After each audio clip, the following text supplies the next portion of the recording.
Good evening, everyone, and welcome to the Technorama Tuesdays webinar series. Tonight, we are talking about station threats and where to find them. This is part one of our station security webinar series. We have part one tonight, and part two will be taking a look at Seymour FM as a case study. My name is Hannah Murray. I'm the Student Services and Compliance Officer here at the CMTO. I'm also a board member of Technorama. Before we get stuck into tonight's session, I would like to take this opportunity to acknowledge the traditional owners of the land on which we are recording, the Gadigal people of the Eora Nation, and pay my respects to the elders past, present, and emerging. We acknowledge that their sovereignty was never ceded. Tonight, we will be in the capable hands of the wonderful Terry O'Connor from 4OUR up in beautiful Brizzy. We also have Raymond Murray from Chubb CES, if he gets on the camera. And we have the wonderful Ren Kutras-Gary from 3MDR to help moderate the session. So, station threats and where to find them. Over to you, Terry. Thanks, thanks, Hannah. Now, if I can make my slides kick over. Okay, as you briefly mentioned there, Hannah, the events that happened in September in Seymour on the weekend of the 4th of July has more or less prompted this discussion, and begs the question, how ready are any of us to deal with a security breach at not just our transmitter sites, but our studio sites? What would these events, what would be the impact of these events on our stations? What would we need to do to be prepared should our worst nightmares come to fruition? And what happened at Seymour could easily happen to any one of our stations. So this webinar is certainly not prescriptive, but it's certainly, we hope that everyone will walk away with at least one idea as to what they could possibly do to improve security and management of station assets. So where do we start? Asset management. Know what you have. I know it's a requirement of the CBF that when you're applying for grants that you supply a list of all your assets. But the question then becomes, how accurate is that list of equipment? Have you noted serial numbers, descriptions, photos? Have you got enough information about your equipment that enables you to adequately demonstrate that the equipment is actually yours? Another big issue for stations is not only that asset registers are living documents. So we're constantly buying, disposing of equipment, and as that process occurs in our stations, we need to keep those records up to date. From time to time, our stations will be loaned equipment from suppliers, members, other radio stations to help out in a situation. Really important for boards of management to have an understanding as to what has been loaned to the station and not suddenly realise, oh, we had a break-in last Saturday and all that equipment that Bill loaned us for the outside broadcast and the PA system has all gone missing.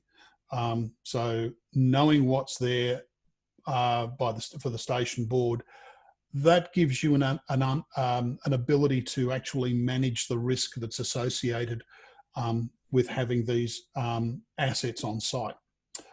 And also, assets may not always be physical. There's intellectual property, there's digital assets, and so on and so forth.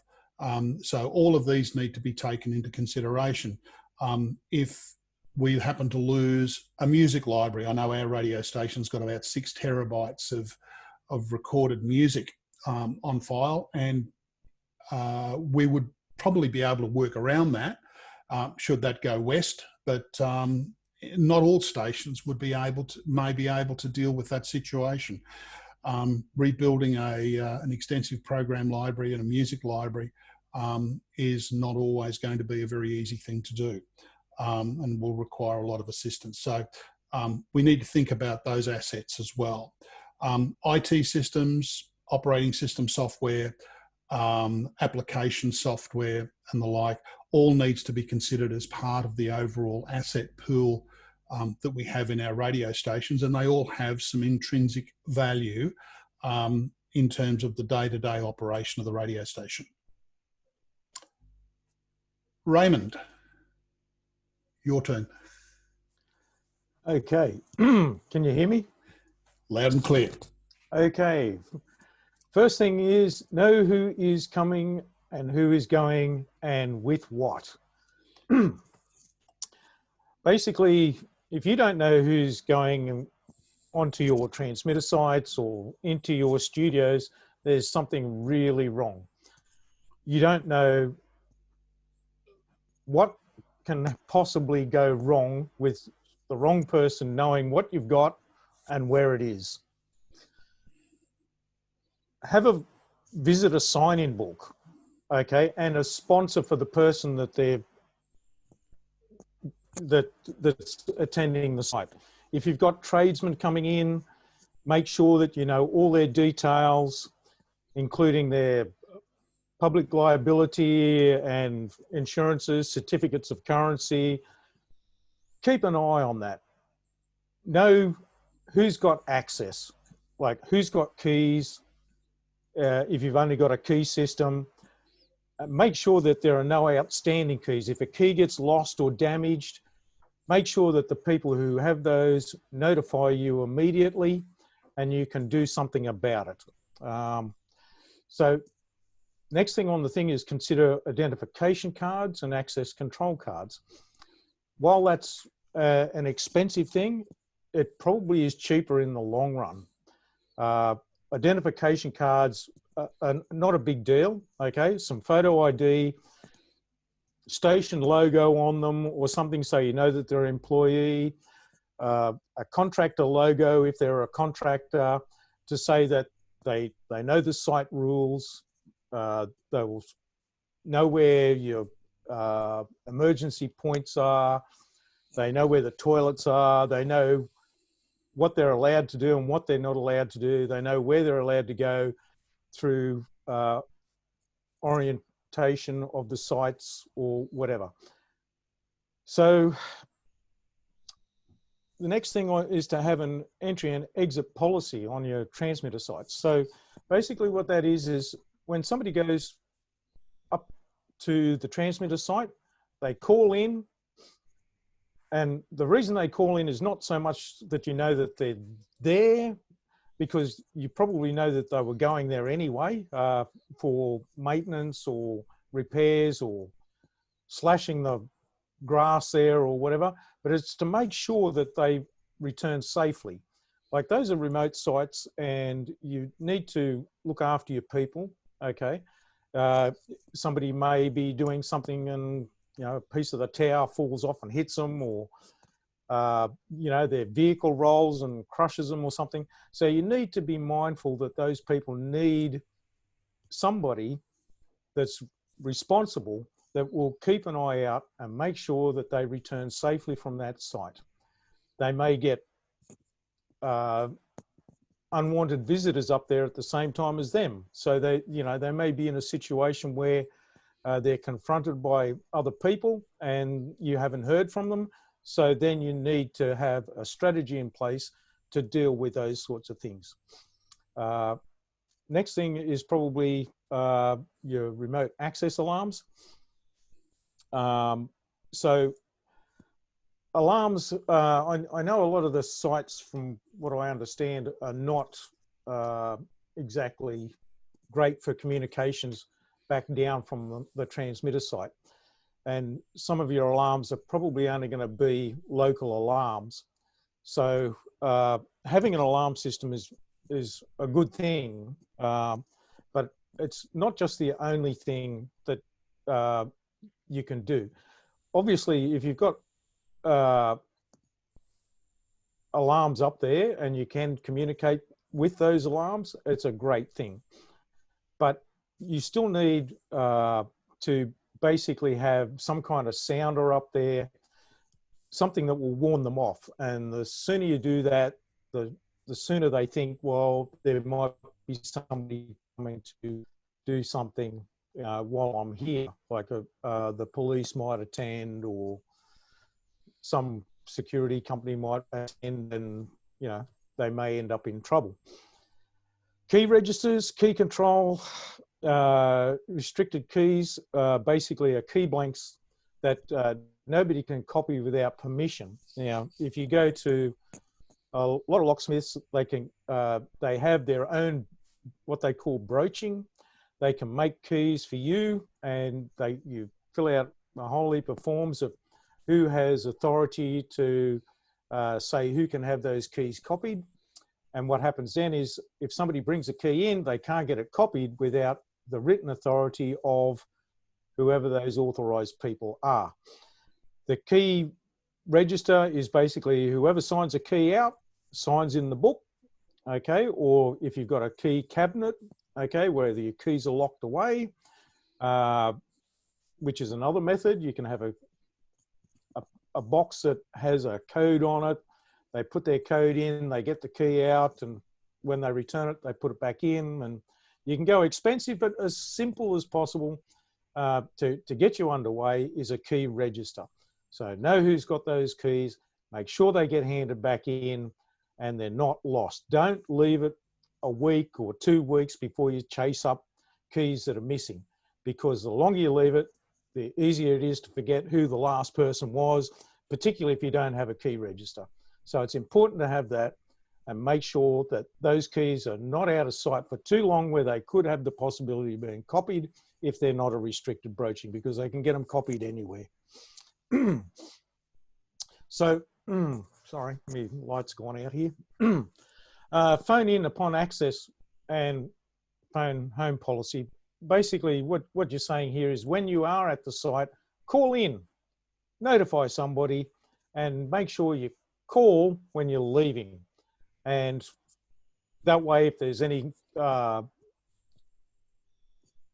communications that needs to be had, like, did you make sure that such and such was done? Did you make sure the door's locked? Did you make, okay, yes, and I'm fine and everything's good.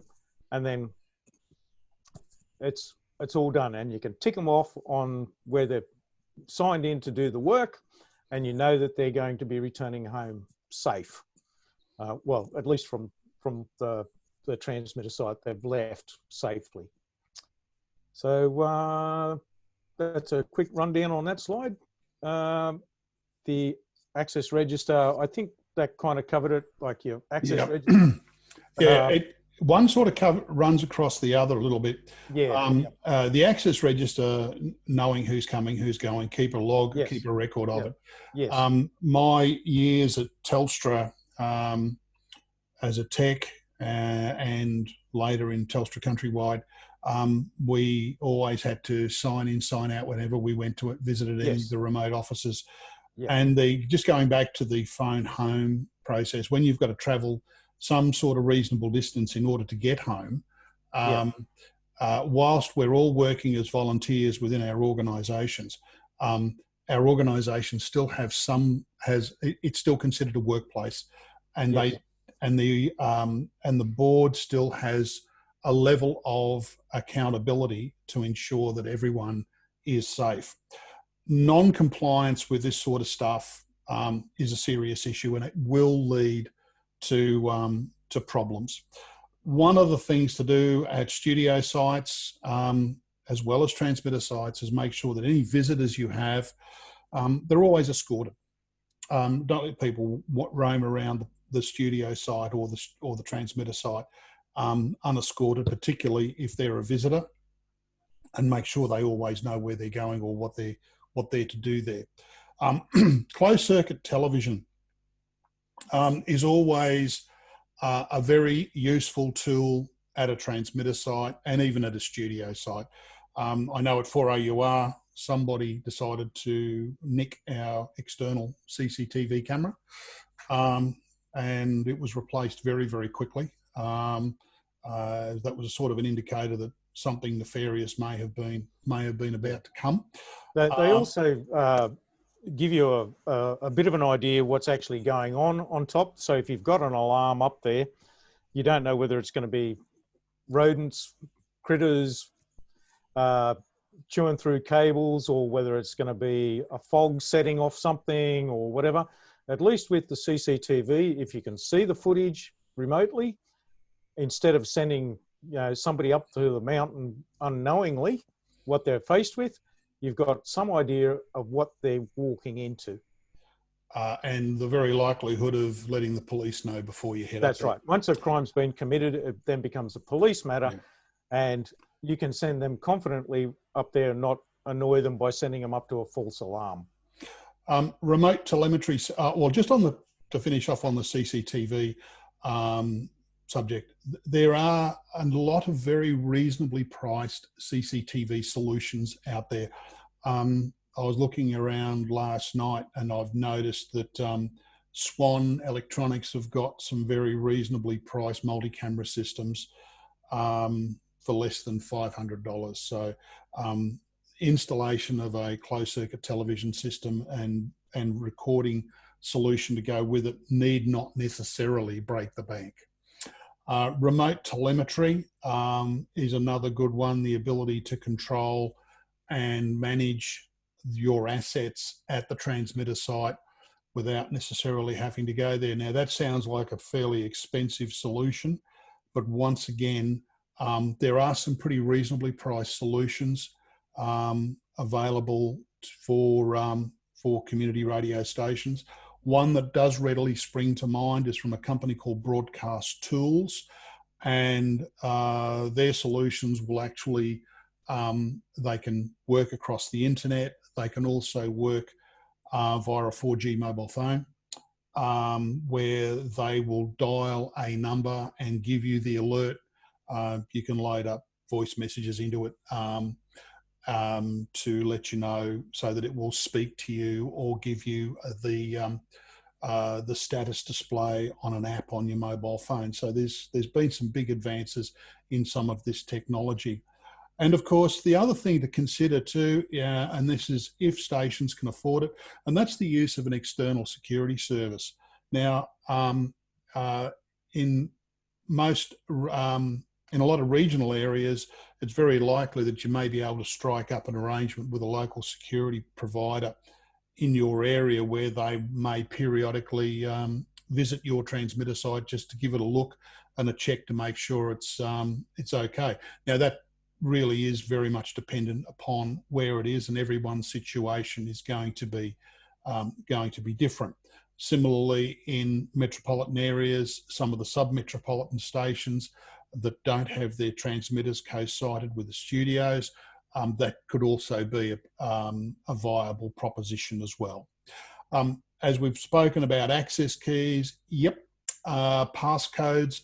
Look, passcodes on door locks is fairly popular for giving access, and also getting really sophisticated is biometric scanning, where it'll scan your thumbprint or fingerprint to give you access.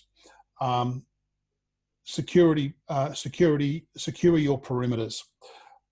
Securing the perimeter of a transmitter site is really important. Putting a fence around if you've got a freestanding tower and a building, get a fence around the base of the tower and your building. This provides a physical barrier to anybody getting access to your facilities. Now, there is this nasty piece of well, I wouldn't say so much as legislation, but a concept in law called duty of care. And where we have structures that can be climbed by even the most foolish of persons, a person tries to climb your tower, falls off, breaks a leg, or befalls some sort of physical injury, under the duty of care provisions, you can be held accountable for that. So putting the fence around the base of the base of the tower is a very sensible thing to do, because it will start to mitigate some of your obligations in that regard. They're also having, if there's some sort of movement alarm detection that you can have with the gates, and any ante-rooms that you enter into your transmitter building. When I worked at Southern Cross up in Mackay, our transmitter site up there had an ante-room that the door to that was alarmed, and there was another alarm on the inner doors that went into the transmitter hall. That's sort of going to quite some extreme, but once again, it feeds through to the next point. Phone in upon arrival and exit. Every time I had to attend any Southern Cross site, it wasn't that people were breathing down my neck wanting to know what I'm doing. It was more that there was an obligation to ensure that I was safe, the site was safe, the assets were safe, and they had some idea as to when I arrived, how long I was going to be there, what I was going to be doing. I would often get a phone call to say, is everything going okay? Are you all right? Yep, good. Okay, no problem. I'm going to be another hour, and I'll let you, and I'll phone in when I'm leaving the site. So all of this is as much as it's about the safety of the physical assets of the station, it's also about the safety of the human assets of the station, and that can never be understated. Some of the transmitter sites that I've been to in my time have been, let's say, in interesting places. On top of Mount Blackwood, Mount Bassett, and Shingley Beach Hill up at the back of Airlie Beach. All of these places were always crawling with snakes and God knows what else. So they're always local hazard and local environmental hazards to be aware of at the transmitter sites, and that they may persist to a greater or lesser degree at some of your sites. So this brings us on to the relationships with authorities. Now, unauthorised access to a facility, studios or transmitters is pretty serious stuff, particularly when it's people not associated with your organisation. Having some relationships with the local police, local government, emergency services, rural fire service, CFA, SES, all these sorts of guys, you're in the public safety game as much as they are. These organisations are going to look to you to be getting messages out to the public at times of disaster, and at the same time, these guys can be also, if you've developed good, positive relationships with these guys, they can be helping you too. A good example of that is when the police do their rounds of an evening, they can swing by your studios just to make sure everything's okay there. If you're in a building that's been supplied by local government, as is our case with Caboolture, we have a pretty good working relationship with the Moreton Bay Regional Council. Emergency services, we've been written into the local disaster management plan, and we play a vital role in providing that service. Similarly, other stations in rural and regional areas have done similar things. So I saw earlier this year in the bushfire season, somebody posted up onto the Q&A their transmitter site being surrounded in fire. I think had it not been for the local fireys clearing the area around that transmitter site prior to the fire season starting, that transmitter site may not be with us today. So it is worth having some good, positive relationships with these guys. They're going to be able to advise you what information you need to keep about your facilities, and what information they need should there be a disaster situation occur.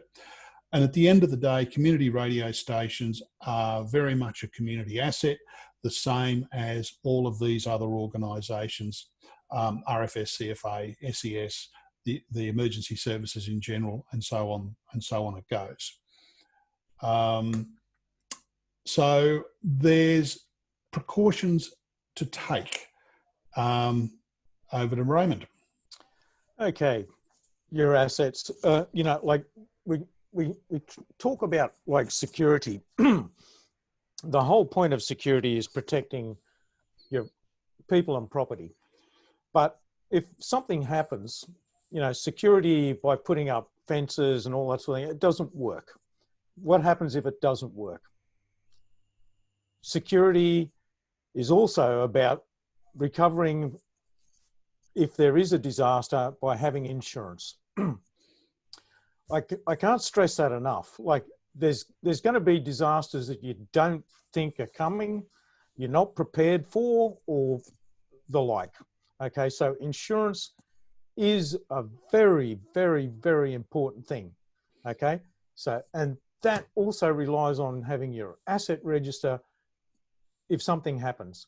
Because if you don't know what equipment you've got, and I noticed Harry left a comment there, you know, like, who knows where this is now, or did we ever own it, or whatever. Okay, Harry, you're right.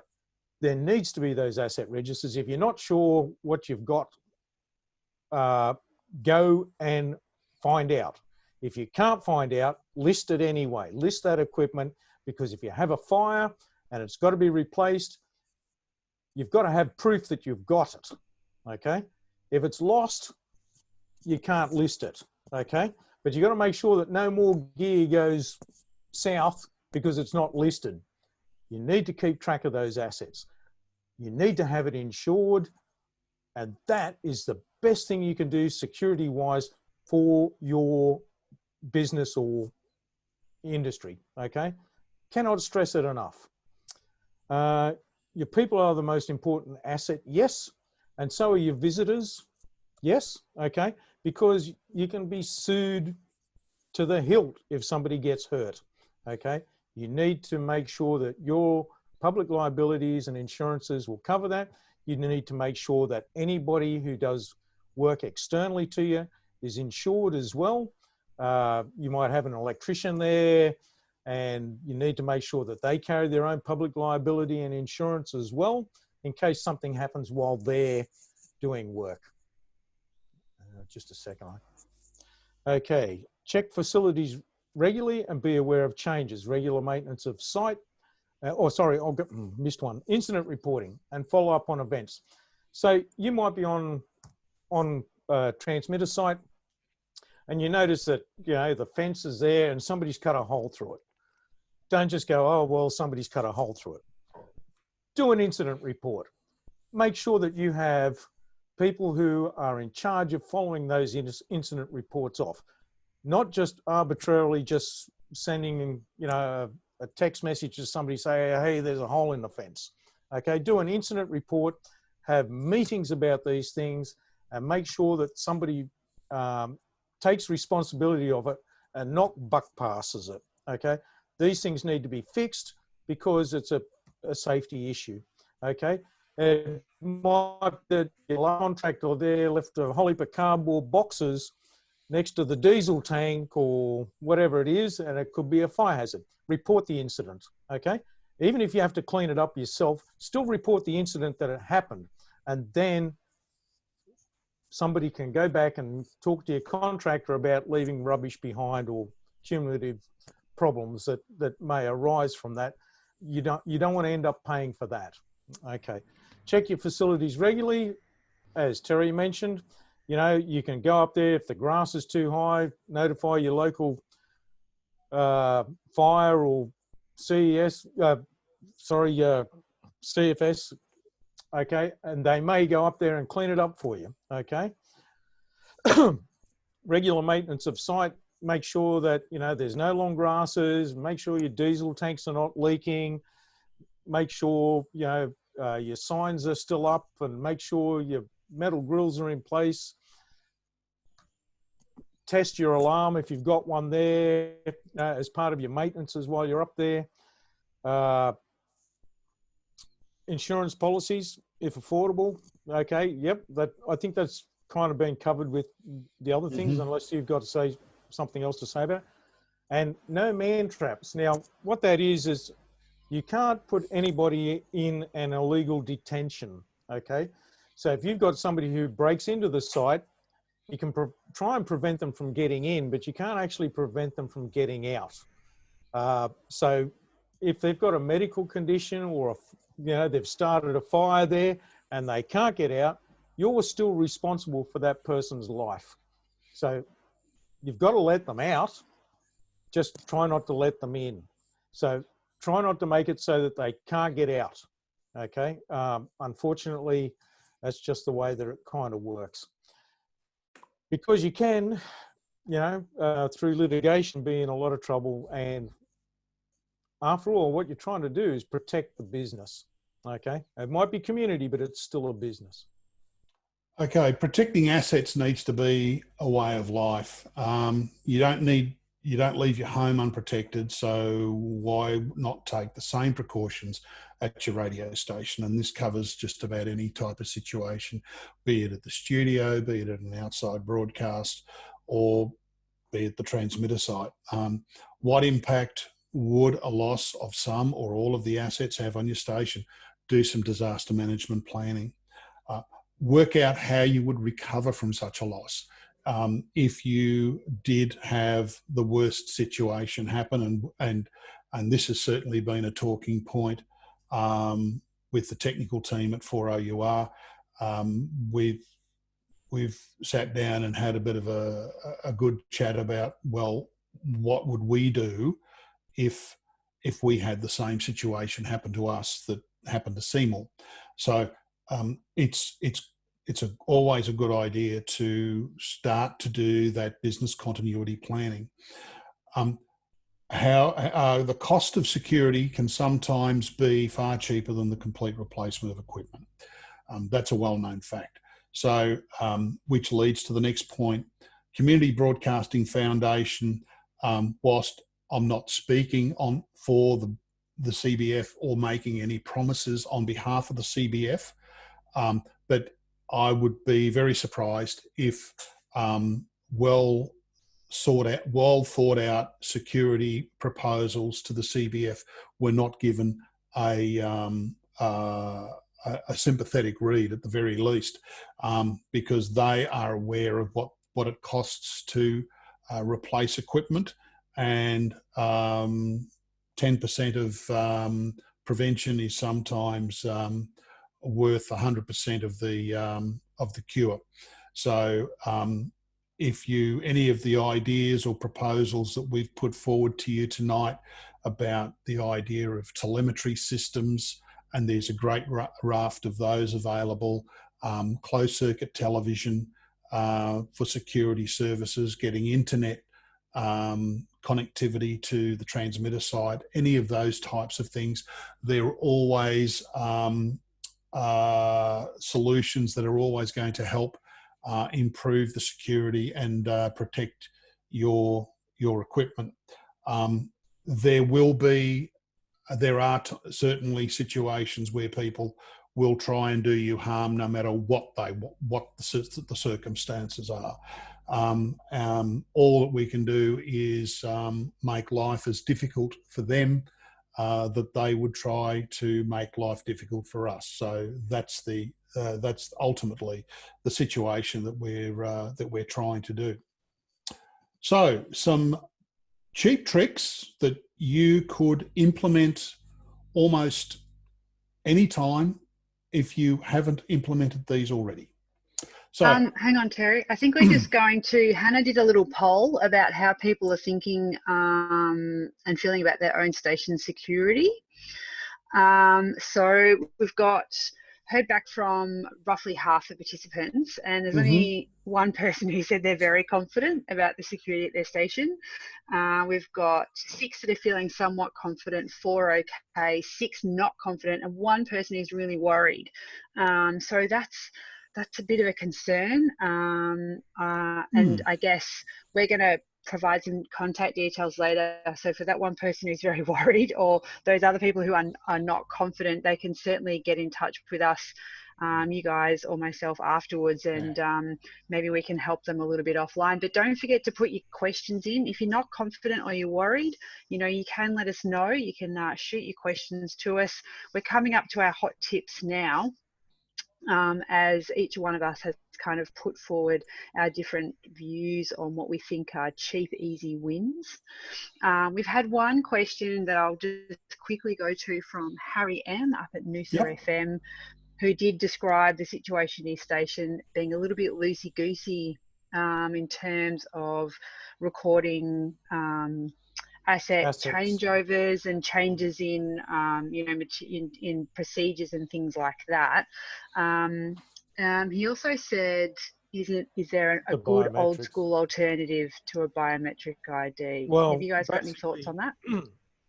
Look, biometrics really only just proves that who the person is who the person is. And the reason you'd use biometrics is if somebody took your keys or took your access card. Okay, biometrics is not a cheap alternative, and it really it's only really there to just say, well, there is that alternative. Look, you could have it so that 2 people attended instead of 1 person attended. Okay, which would get around the biometrics problem. Okay, you make it a policy that 2 people must attend the site when they're going up there if it's a remote site. And that way there's a high chance that not both of them are going to be the wrong person.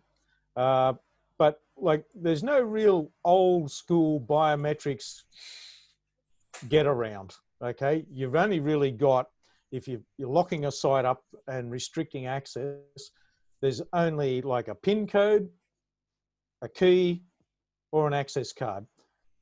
Some of your systems with access control require you to have a card and a PIN number. Okay, so if you don't like biometrics, you can go to that alternative where you've got a code pad and a swipe card. So you've got to use both to go through the door. So that way, if you've lost your card, you've still got a PIN number to go against it. Okay, they're not in the cheaper end of the products, okay, by any means, but okay, if you're choosing a system based on what you're trying to protect, you might find that an expensive or a more expensive system might be a viable alternative, because your long-term plan might mean that you want to integrate that into other systems that you want to put in place, whether you want to integrate it with your intercoms and CCTV, so it's all the one package that has a total control over. But you're getting into enterprise systems, which are not cheap, okay, but you can certainly do a bit of a fix around if you want to just put 2 separate systems in there and try and do a low-level interface on them, so that you have to still put a PIN code in as well as your swipe card. You can do it, okay, at a little bit cheaper price. Once again, the level of security is just basically dependent on you. What we're trying to do here is give you like a cheap start, okay, that's not going to cost you a lot, and that's the subject we're up to now. For anything more in depth, yeah, it can be a talking point. Great, thanks, Raymond. Okay, Terry, go for it. Let's give everyone our easy wins. Okay. Whoops. There we go. Asset register. Asset tags, distinguishing marks. Look, if as Harry mentioned, if things have been a bit ordinary in the security department, this is always a good starting point. Understanding what assets you've got, having photos of those assets, and having some distinguishing marks, so that if the worst situation did occur, and the police turn around and knock on your door and say, oh, by the way, we caught a bloke last week and we think that he might have some of your gear, could you come down and identify it? And if you've got some records that demonstrate that this was actually your property, keep your receipts.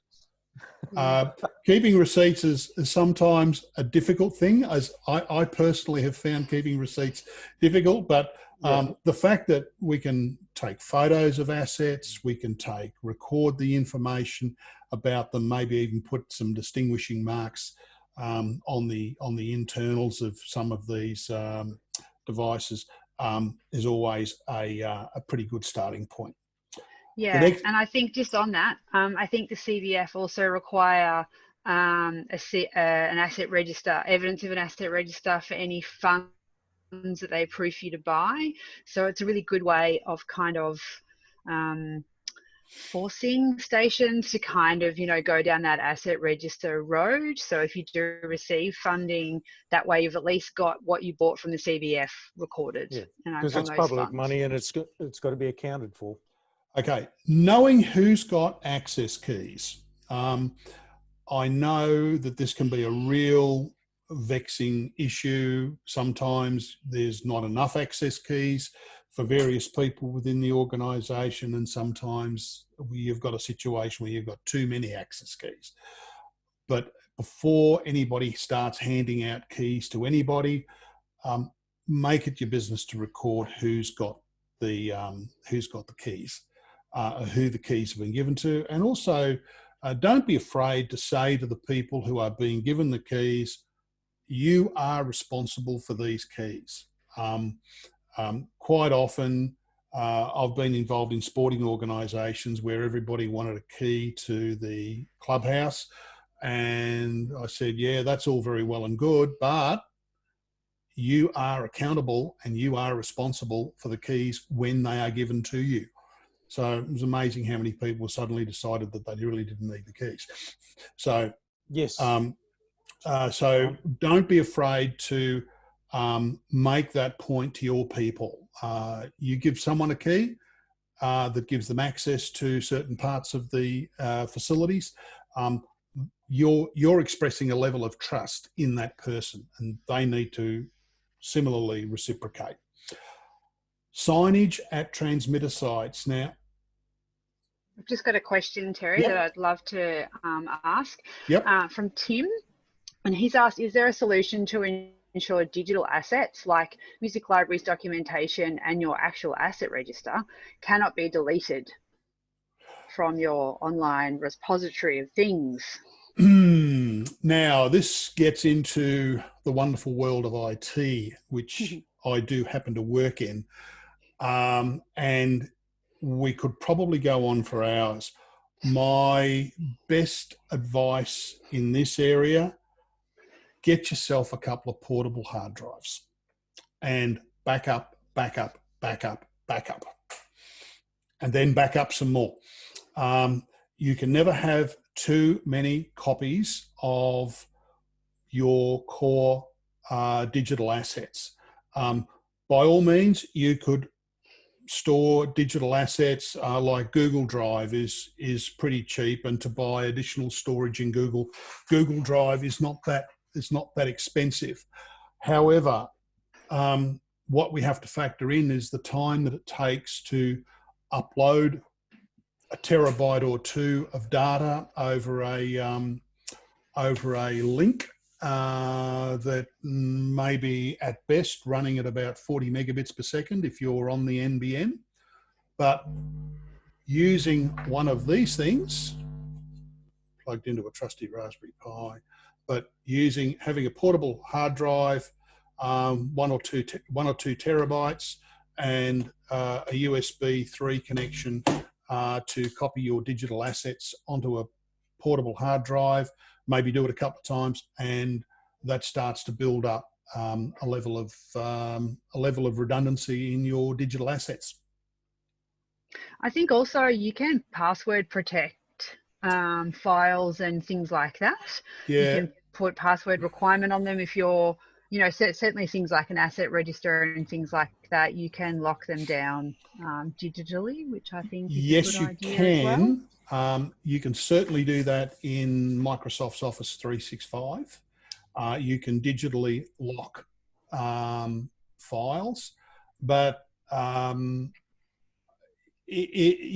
you need to unlock the file to be able to access it, you need to remember the password. And And it has to be sometimes the person that knows the password. yes. So if that person's not available, yeah, that can be a problem. Look, yeah. I think we won't keep going on about how do we secure digital assets at the moment, because it is a very broad topic. The quick and easy answer, and a very good example, my sister-in-law asked me, well, what do I do with all my photos and movies and everything else that I've taken on overseas trips and so on and so forth? I said, buy a portable hard drive from Officeworks. And that's exactly what she did. And she's got at least one copy of all of her photos and videos and records of overseas holidays on another medium other than her PC. Yeah. And let's face it, this is a cheap thing you can do. If you do it that method, you don't have to spend a fortune. So Absolutely. if you've got nothing, do that. That's a quick and easy fix. Yeah. Signage at transmitter sites. Just a sign saying no unauthorized entry, warning, non-ionizing radiation hazard, Yes. which that's what it is. Irrespective of how big or small your transmitter may be, I can assure you, and have had personal experience where I have touched the wrong part of an antenna when it had a couple of 100 watts belting into it. And yes, you will get a radiation burn. My fingers have attested to that. It's not pleasant. It's very painful. So a signs saying, non-ionizing radiation hazard is always well worth having at your transmitter site. Whether your door is alarmed or not, put a sign up there that says, do not enter, this property is alarmed. And so that sort of puts people on notice whether or not there actually is an alarm system there. Well, who's going to be... Warn them of CCTV, warn them of hazards. Yep. Make sure who's going to be brave enough to put that to the test. They could put it to the test and they could be coming off second best. Regularly check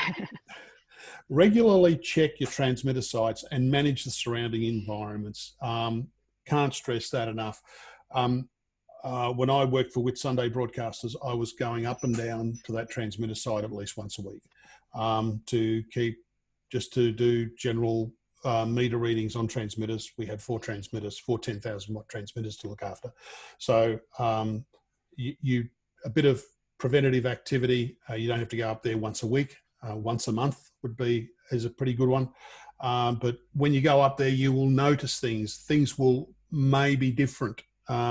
So just by going there on a sort of semi-regular basis means that you will notice things starting to change, and if they are, note them and deal with them accordingly. Start talking to your surrounding radio stations to share see what you can do about sharing resources and coming up with a business continuity plan that could potentially involve assistance and support from other stations. That's always...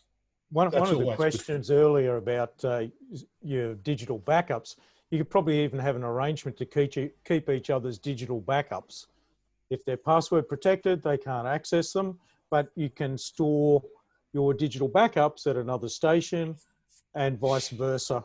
That might be a cheap solution as well. So those are not on site. So if your site gets damaged or lost information, you can get it from the other station, and vice versa, they could do it with you. Another one is a password or passcode generator for securing your digital assets. You can get password generators and password management tools like LastPass is one that I've used commercially for managing user IDs and passwords to multiple different systems that I've had to deal with over the years. And the last one is a plan for CBF grant applications to address the bigger security issues. So if like the person who is feeling rather uneasy about the security of their station, keep an eye on when the CBF grants are coming up, and start to think about, well, okay, what are the things that you guys might need to improve the security? If you've ticked all the boxes that we've been talking about tonight, that's great. If you haven't, feel free to drop me a line. I'm not a security expert. I'm just another broadcast tech, the same as a lot of the other guys who frequent the Technorama Q&A. But if you need some help, the best thing to do, sing out. Yeah, absolutely, Terry. I completely agree with that. Just 1 second, Raymond, I'll let you have a quick chat. The CBF grant stuff, the really important part about that is understanding at your station who submits grants, and talking to them well in advance about what they need from you. If you're your station's tech and you have some recommendations around the grants rounds, they need sometimes quoted materials to come with them and things like that. So speak to your station about who does your grants. If they're not really sure, lots of stations are run purely on volunteers. Speak to the CBF directly. You'll have a grants person who looks after your state, and they'll be really happy to work with you, especially around anything to do with security issues and things like that as well. So speak to them directly. I'm also really happy to talk to people about grant stuff. It's what I do as part of my role at the station that I'm at, and I'm really happy to do that. Just had a couple of quick posts that I want to let you all know about. John has said that any test and tagging equipment will that process of test and tag will also act as an asset register, which is a great little tip as well. Yep. Also, Peter has said, make sure you keep your backup drives not in an at-risk building. So in terms of, that comes down to also don't keep them next to other computery things, and magnets and stuff like that doesn't go well with hard drives. So yeah, make sure you've got them in a secure location. And also Abe has said, made a really good point that if you have a security system where you have to have a key or a pass or anything like that, a physical item, make sure your people who need access to that pay for it, have a receipt that gets registered and logged. And yeah, it is pretty interesting when you make people pay for things, how much more important they all of a sudden become, and how much more looked after they all of a sudden become as well. I've certainly had that experience. We hand out keys at 3MDR, but the next one, once you've lost the first one, does cost you. So we try and encourage our presenters to look after the station's assets that way as well. And Peter's also said the next CBF development operations round is looking like opening early January 2021. However, there will be a further COVID response round in September. So I'm sure security still comes under a COVID response, especially due to limited people being able to get out and about. Certainly in Melbourne at the moment, if you needed to put in extra security at your transmitter site, that would certainly be an acceptable thing to put in, because you're not really supposed to be out and about at the moment down here. So, do speak to the CBF around what grant opportunities will be available. D&O, which is the big one that you can put in your big ticket items for, certainly January next year. But that COVID response stuff, you might have more people operating in an online environment. You might want to be able to lock down some online systems, or, have a password generator or a password keeper, because now all of a sudden your online assets have exploded and you can't keep a track of them anymore. So yeah, speak to the CBF about those opportunities as well. So yeah, absolutely, Abe. I recommend getting people to pay for stuff too. That's a great idea. One mistake is unfortunate. 2 mistakes, you're getting sloppy. Yeah, a little bit. Hannah, would you like to talk about the second webinar in this series quickly? We've got 5 minutes to let everyone know that there's a part 2 to tonight's proceedings. Before that, Raymond, did you want to say something? Well, all I wanted to say is have a plan, really. Have a plan, because if you don't have a plan, you should be making one, okay? If you haven't had a plan before, you're going to end up being left behind, because if somebody's going to give you money, right, and all they want is a plan, go and make one. it's a no-brainer. Getting back to keys and lost keys, okay, just a quick one. I know places that threaten people that not only if they lose the key, if they've got to pay for the next one, but they've got to pay for it to be rekeyed. Okay, so because all the other keys out there are now useless because there's one out there that can get in at any time. Okay, so there are some serious implications, you know, in losing a key. It's not just a matter of replacing that lost key. It's now you don't know who can get in. Okay. Exactly. Before I give us the sort of wrap up into what will be part 2 of the webinar series, I just want to give people an opportunity to ask any more questions while we have security experts in the room and can answer any of your station specific questions. If you want to ask a question out loud, you can put your hand up in the chat box and we'll be able to put your mics on and you can actually ask the question rather than typing it out. So if you would like to do that, go ahead. Don't be shy. It's a good time. We're all here to help you. And we can all learn from each other's security questions as well. While we're waiting for that though, Terry, would you be able to go to our slide on part 2 of the webinar series? Yep. Thank you. So our station security part 2 is a case study on Seymour FM. And if you are unfamiliar with what happened at Seymour FM, the station underwent an attack of the station, and unfortunately the station transmitter site was burnt to the ground and bits and pieces were stolen. And we'll be hearing from Ian McCowan, who is the station manager of Seymour FM, and he'll be talking us through what security measures they had in place and what they're doing in the aftermath of an event like that and how they will best sort of rebuild after the event. So please sign up for that webinar. It's on August 25th at 6:30, so it's a Tuesday as usual, Technorama Tuesdays. I'll pop the link in the chat box so that you can sign up now if you would like to do that. Ren, have we had any more questions? No, we haven't had any more questions. So I think this is an amazingly beautiful wrapped up 1 hour webinar session. Very tight.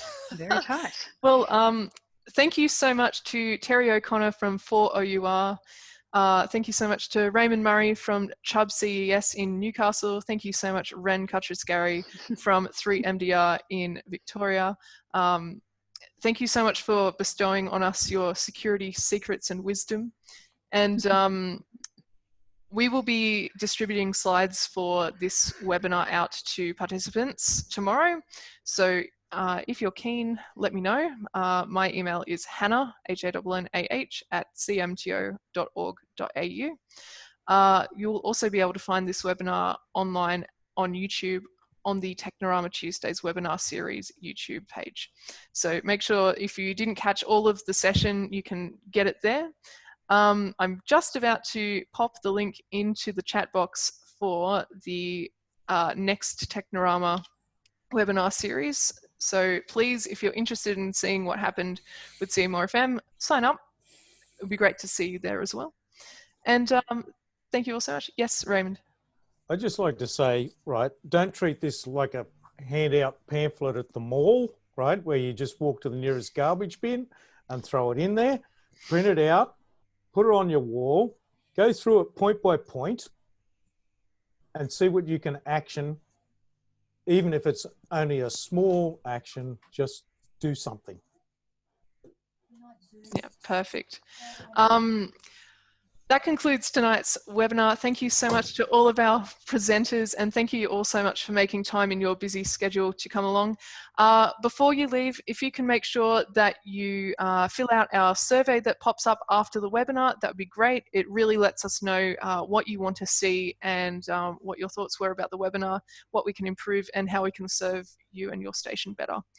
But for now, we will let you go gently into the night. And thank you so much, everyone. we will see you next month for part 2 of the Station Security Series. See you later.